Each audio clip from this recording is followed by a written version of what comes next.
What's that? So you just put orange juice? It's very difficult. And I put about a half a can of water with the orange juice. And then you just bring it to a boil, and your cranberries will start popping open, and they'll pop, pop, pop, pop, pop. And then you let them come to a boil, turn them down, and let them simmer until the liquid boils pretty much out of it, and it will turn to a gel. And it's very simple, and it's fresh, and it's sweetened naturally, and it's colorful.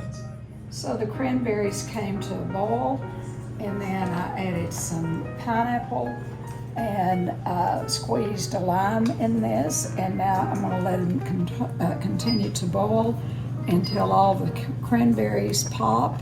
I love watching them pop. Pop goes the weasel, and so I like to watch them pop. When they're all popped, they'll cook down, and when it cooks down, it cooks some of the liquid out, it'll wind up as a relish. So we're just going to watch it. And are you going to add pecans? And then I'll add pecans. At the end? Uh-huh. Okay.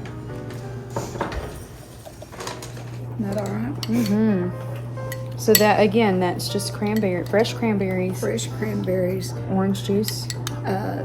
unsweetened orange juice, juice of 1 lime, and pecans. And pineapples. Pineapple. Very simple. Want to taste it? You bring it. It's too hot. You taste it. I'll do the one that we burned. Is it hot? No, I'm kidding. Is it good? It's good. So we haven't talked much about desserts, and that is at the end of the meal, and it's the end of the preparation of this meal. I did early this morning put together a frozen fruit. You can use it as a salad, but you know, it's more of a dessert really. And all it is fresh fruit with some canned sugar-free pineapple. Drain all the juice off of it. And then there is some sugar-free Cool Whip mixed in there, and then I got pumpkin pie. It is very easy to make sugar-free pumpkin pie. Now the crust is, if you're gluten-free, you need to get a gluten-free pie crust recipe, and sometimes it's a little tricky. One of the things I've also used is to get some form of sugar-free, gluten-free cookies and crush them and put a little bit of margarine, just a little bit, to make a crust for the pumpkin pie. And I've also made crustless pumpkin pie in the early days. So the pumpkin pie recipe on the Libby's, and it's on really any major brand or any brand of pumpkin, there's a good recipe behind here, and you can use that recipe. It adapts very well. The only thing you have to do if you want to do it sugar-free is substitute Splenda. That works really well in pumpkin pie. Now the Splenda the consistency of it won't work in all sorts, on all types of desserts, but it does work well in pumpkin pie.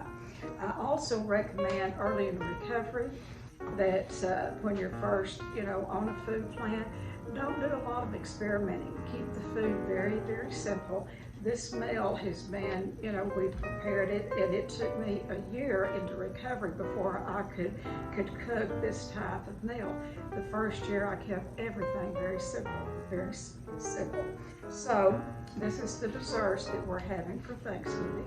You can, the frozen fruit, you can use it for a salad or a dessert, and then the pumpkin pie, sugar-free pumpkin pie. Since we're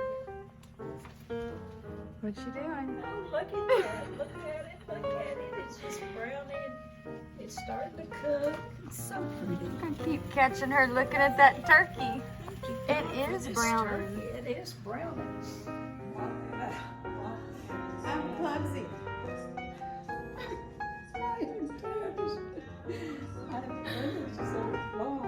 This is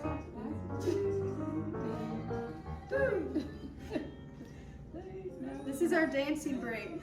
Now we're gonna walk it out. Okay, walk it out. Walk it out. Walk it out. Walk it back. Walk it back. Walk it back. Walk it back. Oh, number G. We have Julia Childs with us. Thank you. Vacation time.